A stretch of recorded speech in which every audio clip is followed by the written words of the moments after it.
औरत का फैसला। नैतिक मूल्यों से ये कहानी भले ही आपको इंसाफ करती ना दिखे, लेकिन जिम्मेदारियों की नजर से देखेंगे तो शायद कुछ समझ में आए।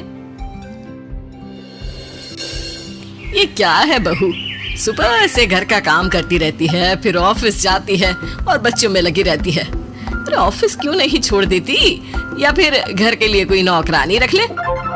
कैसी बात कर रही है माँ, जानती तो है ना अभी इनके ऊपर कितना लोन है। थोड़ा ही सही मदद कर देती हूँ तो अच्छा लगता है, और अभी उनको मेरे पैसे की जरूरत भी तो है। सुधा चंदर को बचपन से प्यार करती थी। एक ही मोहल्ले में खेल कूद कर बड़े हुए दोनों।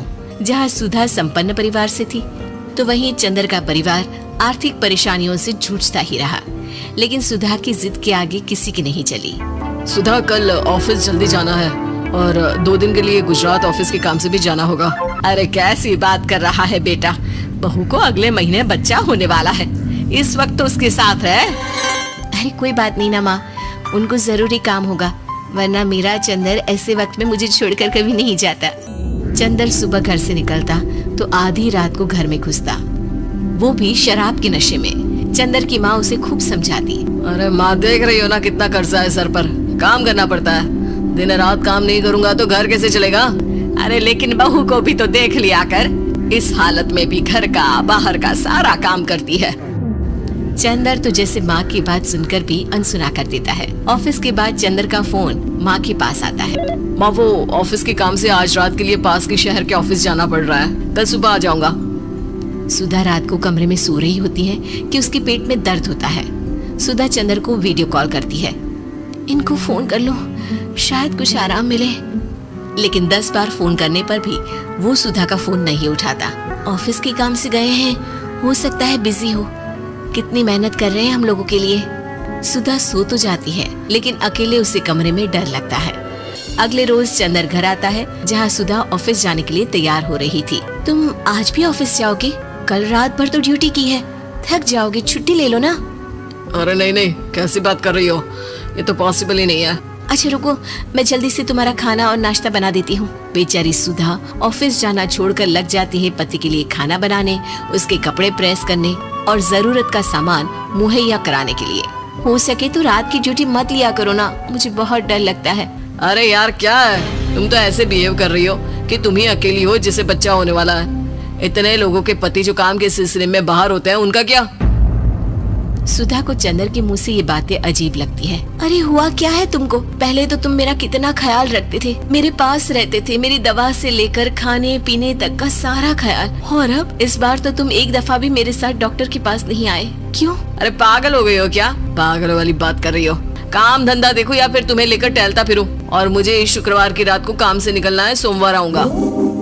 सुधा को समझ में नहीं आता कि क्यों अचानक से चंदर को फील्ड का काम मिल गया है। लेकिन एक दिन, सुधा, मैं और चंदर जरा एक रिश्तेदार के घर जा रहे हैं, तुम भी तैयार हो जाओ, घर में अकेली कैसी रहोगी?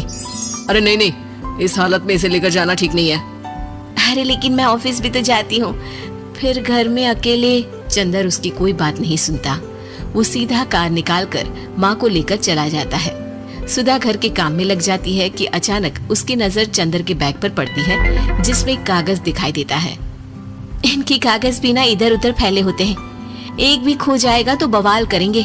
लेकिन जैसे ही सुधा वो कागज खोलकर देखती है तो वो सदमे में आ जाती है। दरअसल वो कागज नहीं, बल्कि चंदर और उसके ऑफिस में काम करने वाली लड़की चांदनी की गोवा की टिकट होती है। सुधा चंदर के बैग को खोलकर देखती है तो उसे होटल के बिल से लेकर महंगे गिफ्ट्स और दूसरे शहरों के टिकट मिलते हैं। सुधा को समझते देर नहीं लगती कि उसका पति किसी और लड़की के साथ है। चंदर के आने पर सुधा उससे बात करती है।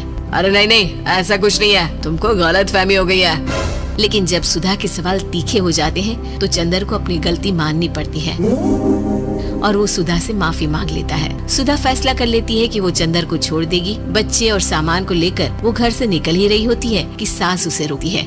कहाँ जाएगी बेटा, रुक जा। चंदर को सुधा का जाना खल नहीं रहा था। वो झूठे मुंह भी उसे रोकने की कोशिश ही नहीं कर रहा था। सुधा चंदर को देखती है और मायके चली जाती है। मायके में माँ कहती है, अरे आज से कैसे घर छोड़कर आ गई? कौन सा चंदर तुझे छोड़ रहा था? माफी तो मांग ली थी ना। देखो बेटा, बेटी डोली में जाती है और अर्थी में ही निकलती है। पर पापा, मेरा आत्मसम्मान, उसका क्या? आपने मुझे पढ़ाया लिखाया है, इस लायक बनाया कि मैं खुद का खर्चा उठा सकूं, बेटी को पढ़ा सकूं, एक अच्छा जीवन पाऊं। अरे लेकिन पति की जरूरत तो होती है ना सुधा दीदी, और अगर आपको नहीं है तो इस बच्ची का सोचो जो अपने पिता से इस कदर जुड़ी है। आने वाले बच्चे की सोचो जिसके आने से पहले ही आपने पिता का प्यार से दूर करने की सोच ली। सुधा फोन देखती है लेकिन चंदर का कोई कॉल नहीं होता। वो समझ नहीं पाती कि अपने आत्मसम्मान के बारे में सोचे या बच्चों के बारे में। मम्मी, हम नाना नानी के घर से दादी और पापा के पास कब जाएंगे?